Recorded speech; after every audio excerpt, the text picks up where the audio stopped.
Okay, good morning, everybody. I'm driving through Altona, I think, at the moment. Not Altona, Laverton, sorry. I'm driving through Laverton at the moment.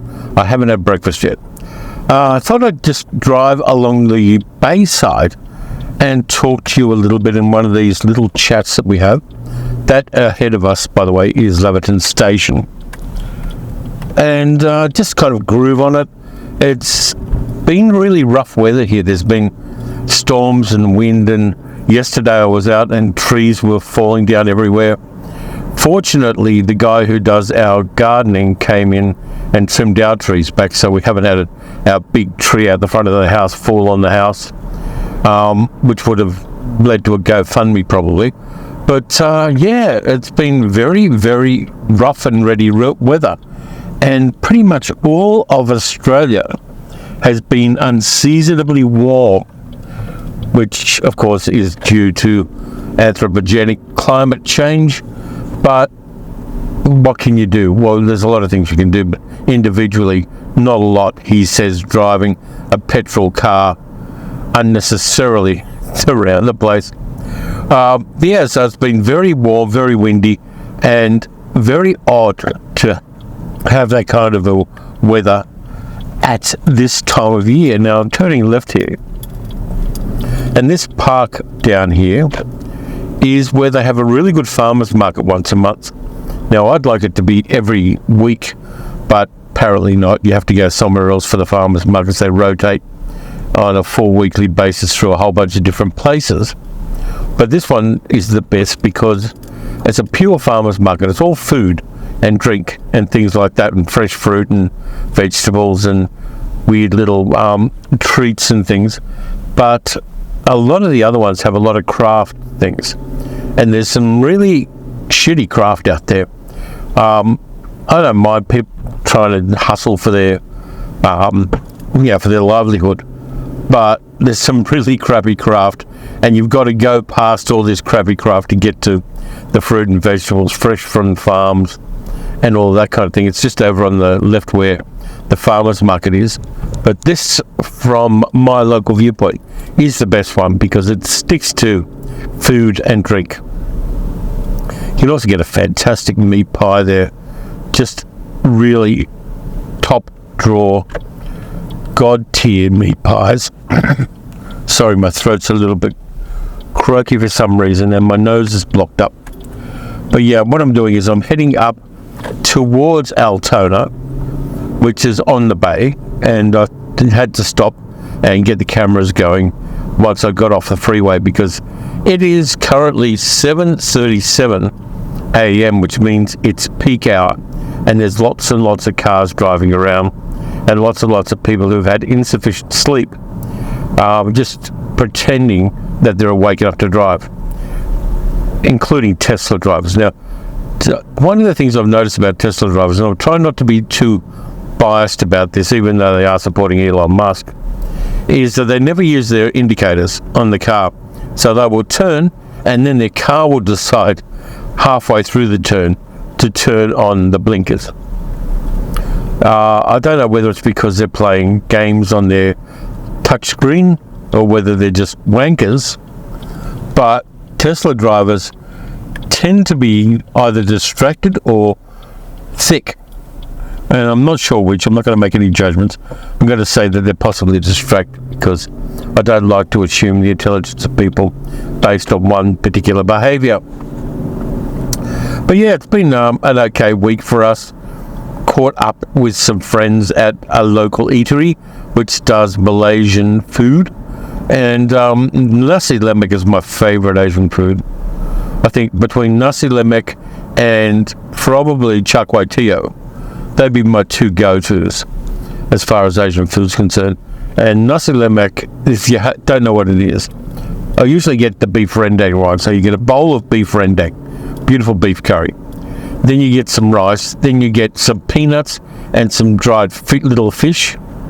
And you also get some sambal and an egg and some token vegetables like cucumber and things like that. And it was great catching up with the friends and doing that kind of stuff. We should do more of that kind of thing. and keep the social fabric sewn. By the way, up where we're heading up ahead, on the right, there is a whole area which can't be built on because it was an explosives factory during the 2 world wars. And I'll show you where they took the explosives to ship them off to the fight. But yeah, over here on the left is the explosives factory site. And they won't build on it because it could still be a few Mills bombs and all sorts of other things around there. And it's probably not good to let your kid play in a park where there's a possibility of them blowing up. So they've kind of sanctioned that off, but the bits they can, they've put some community buildings there. There's a men's shed and a whole bunch of other community buildings just on those parts. But these bits up here, they're just letting them go wild because it's a bit too dangerous to go and repair them and kind of rejig the land to make it usable again. Interesting how the world wars have an impact, even to this day, on the landscapes and the kind of urban architecture of a place. I will show you one stage where there is actually a B-24 bomber being renovated in a shed, a World War II hangar, where there used to be a local airport, which is kind of cool. I really like that. And the B-24 is one of the interesting parts of living where I live. Now up here I'm going to turn a right and I will be going along the waterfront at Altona, which used to be working class suburbs, but since people decided there was water there, houses around here have got insanely expensive, and rightly so. It's quite nice, but fortunately a peasant like me can live not too far away from it. And you'll see up ahead there's Port Phillip Bay, which has calmed down. I'm a bit disappointed because it was rough as guts yesterday, and now it's glassy smooth. When the winds were here and the storms and the tempests and the hot coals falling from the sky, the place was wild. Now it's dead flat. Oh, I'm disappointed, but it's still a nice drive along here. It's a beautiful part of the world, and there are some really great cafes as well, which is always an advantage. I mean, the civilization is, for me at least, based on a few things: accessibility to physical media and cafes. And along here at Altona, you get both. You don't get a physical media. There are a few op shops around, but they're very, very sketchy in the sense that there's bugger all there unless you want to buy doilies for your teapot. But there's not the usual good stuff of a lot of physical media. Along here on the beach, they keep adding sand to it.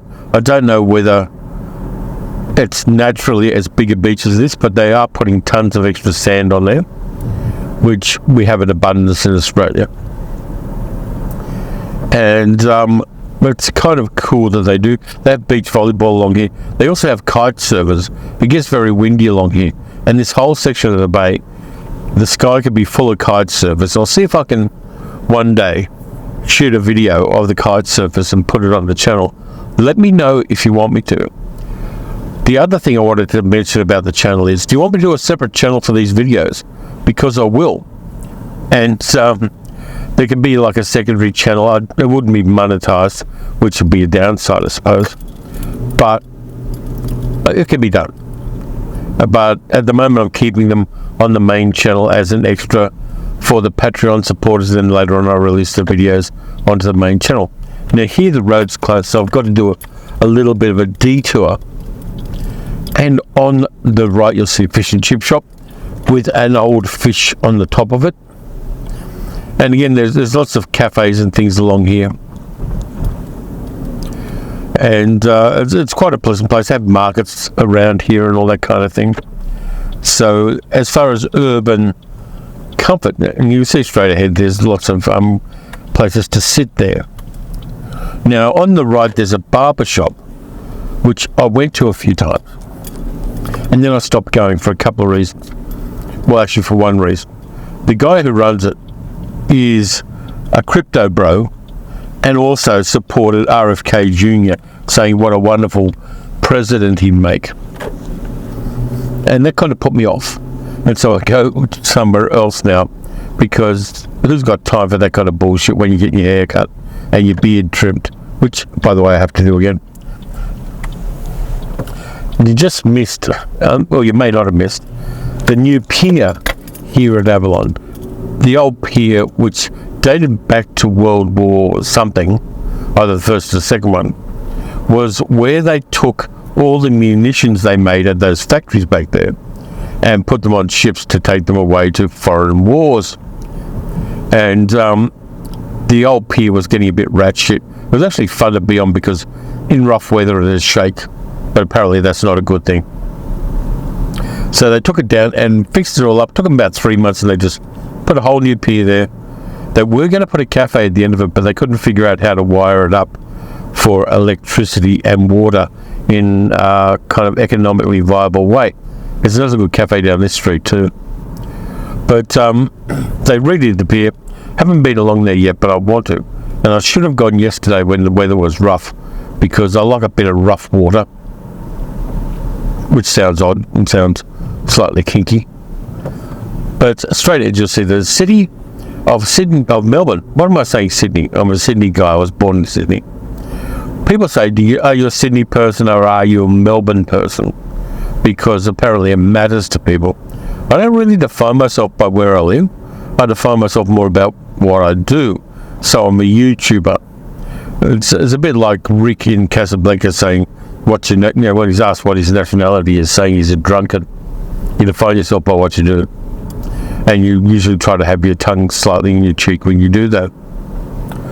But along here, there's a park, there's a boat ramp down here, there's a club, and then we get into my favourite part of around here. And straight ahead there's the rail line, which is a kind of secondary rail line, only a single track along there, because it goes through Seahome and Altona. But it's a kind of cool railway line, and my nephew Billy, who's obsessed with trains, loves coming along here and taking video of the trains. Going across a little canal here, which goes from Cherry Creek into the bay. Lots of speed bumps, but that's the nature of things. You don't want people fanging it around the place.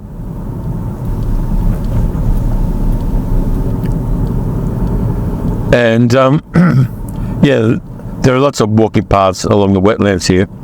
And further on, just as I turn around here, there are also a lot of nesting birds in the water here. The wetlands are a real good environment for lots of egrets and bin chickens and all sorts of other birds. By the way, up ahead are the old petrol refineries, which they're slowly disassembling. Not sure what they're going to do with that area, but they are going to do something. And down here it's very low-lying land, so 50 years from now this is all going to be not here, because the sea levels will rise, and unless they decide to dike it off, that sounded wrong term, it's going to be underwater. And this creek we're driving alongside now occasionally floods the weir down here. And the weir down here, driving through when it's very slightly flooded, is a lot of fun. Middle-aged Google doesn't like me doing it, so hopefully there's no water over the road here. But it does go over this weir right here, and as you can see, there's a couple of seagulls just bathing in some of the water. It's up fairly high, but it's not over the road. And they close off the road sometimes because people have been known to get stuck here. And we're heading up to Altona. And over here on the right, where there's these blue signs, we have a deal at the moment where if you have plastic bottles or aluminium cans, you can take them to a place like that and they'll give you 10 cents a can or 10 cents a bottle. Now we do that, we collect all of the aluminium cans and the plastic bottles we use, and we put them in black plastic bags. And then once they're in the black plastic bags, we fill the car with them, so we get like 10 or 12 bags full of this stuff. take them there, get them money, and then go for lunch, because it'll buy a really nice lunch with the amount of money we get from it. And I like recycling things. The other option is just putting everything into your recycling bin and putting it out for the garbage collectors to collect. But the state government's put in a 10-cent refund on cans and bottles. So we do it that way, and it makes for quite a nice morning. You go down there and put it through the machine. They've got a barcode scanner as all the bottles and cans go through this rotating carousel, which puts them onto a ramp and then puts them into bins. And a barcode scanner scans all the cans and numbers them up, and you can get your money, which I love. I love getting money. We're heading now on Cooroy Creek Road, by the way, which heads back towards where I live. And Cooroy Creek Road is kind of industrial. There's going to be lots of trucks up here, but I will take you past the wonderful Laverton Treasure Market, where I occasionally get videos and things. The market's open Saturdays, Sundays, and it's in an old abandoned, well, not abandoned, but recycled drive-in movie theatre, one of two which is in the area, and the only one that still hasn't been divvied up into parcels of land for other purposes. And yeah, it's kind of cool. I don't often find wonderful stuff there, but I can go out on a Saturday morning. I can go and get some really nice Vietnamese sit-down food for breakfast, and I can go to the market and occasionally find some hidden gem movies, which is what I do, of course. Now, all these roads have been redone fairly recently, because with so many trucks and things, it's a road that gets a lot of battering, and this one is going over the railway tracks.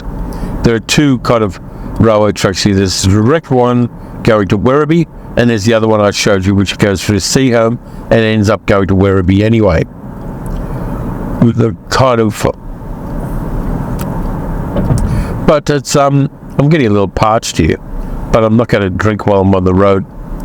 Water, of course, because I don't drink and drive. I won't even have one beer or something like that before I'm driving. The law says you've got to have a blood alcohol of 0.015 or something. No, 0.05 to be illegal driving. But I never risk it. It's not worth the shit. It's not worth the calculation you do to make sure you're not over the limit. And to be honest with you, I only occasionally drink alcohol.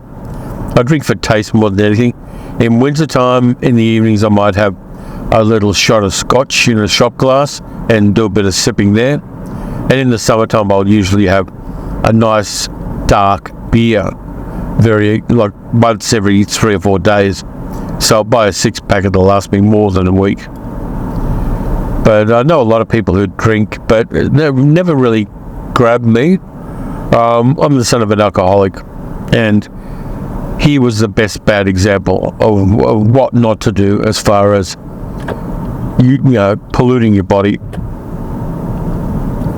Coffee, on the other hand, I drink in abundance, and I've only had one this morning and no breakfast. So on the way back, I'm going to pick up some croissants for middle-aged good girl and I to have for breakfast when she gets up. But yeah, the weather is warming up, which is kind of nice. We're heading into spring. The tree outside our house has got flowers and leaves. It's a Manchurian pear tree, and in some ways we mark the seasons by the Manchurian pear tree. And when we first bought the place 20 mumble years ago, it was about slightly shorter than I am, and now it's an enormous towering thing where we have to lop off limbs to stop it from crossing over the power lines to the house and stopping it falling on people when it gets windy. But I love our tree at the front, and you get attached to things, and you get attached to the change of the seasons. I know Cinema Dave from Cinema Dave Media always starts his videos with a view out of his window, just showing the changing of the seasons. And that's kind of cool. Having that connection to the world, as the world changes over the seasons is kind of cool. When I lived in inner cities, it was a lot less apparent than it is living in the burbs, where I've got a little bit of a garden and a little bit of a tree out the front, which is deciduous. But for me, it's just grounding to have that tree out the front, and in the summertime with all the leaves on it, and they grow quite thick, the leaves. It blocks out the heat of the sun in the mornings, and in wintertime the leaves are gone, so you get some light from the sunshine in the morning, so it's quite useful that way. Oh yeah, yesterday I got a box of stuff from Imprint to review, and they're all 1960s things, which is great. I love 1960s stuff. And so I got a bunch of 1960s movies, some of which I didn't even know existed, some of which I had vague awareness of, one of which is my favourite sports movie of all time on Blu-ray, which I'm really enthusiastic about, because that one I was only able to get a pan and scan DVD version, which Umbrella put out about 8 or 9 years ago. And now I've got a Blu-ray widescreen, and it's a different movie for me. It really expands the way the movie looks, and you can follow the blocking as the characters move from one place to another and one group of people to another. Much more on a widescreen version of a movie, even though it is a kind of 1960s sports soap opera in some ways. I was really blown away by the difference between it on the two aspect ratios. And the first time I saw it was on TV, back in the cathode ray tube days of TV. And so I never have seen a widescreen until yesterday. And I was blown away by that. But I've got that and a whole bunch of others, which I'm going to review for the Monday video, which I'm looking forward to, because the 1960s popular culture is where I started my awareness of movies. And so having a bunch of 1960s movies given to me by Imprint to review is amazing. It's like Christmas. It's like your birthday. And every month, Imprint and Umbrella send me these things. And I know I'm incredibly privileged to have that. I also know there's a responsibility to having those review copies, that I have to review them fairly and honestly, and also not bullshit about them, because that's not in anybody's interest. But the people at Imprint and at Umbrella are wonderful to deal with. They're really nice people. They're movie buffs like you and me, and they just their generosity is just awesome to me, because it's not something that until very recently I was familiar with. I reviewed movies in fanzines and in podcasts and on radio and things like that. And I never got reviewed copies until I started doing YouTube, and I got the offers from Imprint and Umbrella by email. And that just blows me away that I'm able to access that, though I have kind of paid my dues. Over here on the left is Laverton Trash and Treasure Market, where that white van is. And that's a really kooky place. You can still see a little bit of where the concession stand for the drive-in used to be, but the rest of it's been changed enormously. And we're heading up now into where there are all the big warehouses and things that supply Melbourne with the wherewithal. All the big shopping centres and department stores have their warehouses out here, because land is cheap. And I'm going to end the vlog a little bit up here, just after I show you one more thing. Let me know if you're enjoying these vlogs as well. I know some people are. I'm getting a little bit of feedback about them, because this is an alien landscape to people who live in other parts of the world. And for me, it's familiar, but talking about it lets me see it through fresh eyes, which is kind of cool. Now, up ahead, around these trucks, is a walking track and bicycle path over the road, which takes you all around the place. haven't accessed it myself. I haven't been on a bike for too long, except at the gym where I do stationary bicycle, and I've got to do that today. But yeah, the bike path takes people towards the city ultimately, and we're just going under it right now. Yeah, this is probably not the best time of day to do this, and I've got a Tesla driver in front of me. Hi to all of the Tesla cameras that are now watching me. And I better not hit it because it'll shatter like an eggshell. It's a Model 3 according to this. Also, it's not good to hit other cars. They're very ordinary looking vehicles, aren't they? There's nothing particularly futuristic about them. Even their 8-bit Cybertruck, which we don't have in Australia. We don't have Cybertrucks because they don't pass our safety regulations, which I find incredibly amusing. I'm going around these trucks, and I'm going around Mr. Tesla because I can. There's a big Kmart warehouse on the left there. So I'm showing you all of the wonderful sights and around here, all the cultural high points of the area. By the way, over on the left here, a little way back, there used to be an abattoir which slaughtered animals for dog food, and now it's all factories and things. But back in the day when I was here originally, there was always a slight niff and always a slightly funereal feel about being around here, because you'd have to go past this really chintzy little abattoir, which was basically 3 or 4 sheds put together, and a very dodgy dirt car park where they disassembled animals for dog food. I mean, it's better than leaving them lying around, I suppose. But yeah, that place isn't there anymore. I don't even think it's extant as a business. Yeah, peak hour, not the best time. And I'm really feeling the urge for breakfast now. But at least I've got some content done. By the way, the channel's doing pretty well. We got a bit of a surge about a month ago with a whole bunch of new people coming on board, and that helped things. And it is moving upwards. But I've got to figure out a little bit more what will engage an audience, and thumbnails and search engine optimization.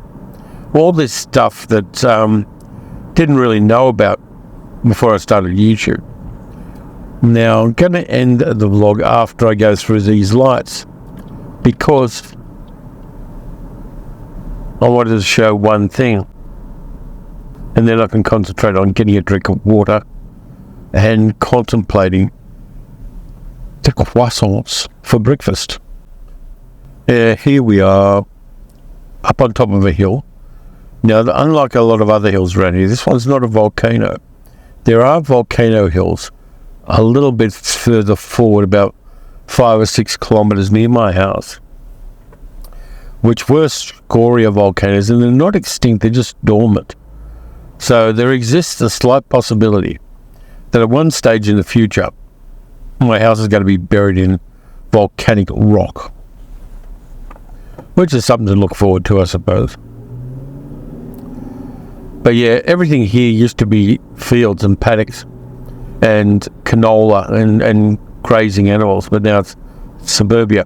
And over on the right are a whole bunch of businesses, most of which are really cool places that do sell things to the Indian diaspora here, because it is a big area for Indian Australian people and Sri Lankan Australian people and Bangladeshi Australian people and Pakistani Australian people around here.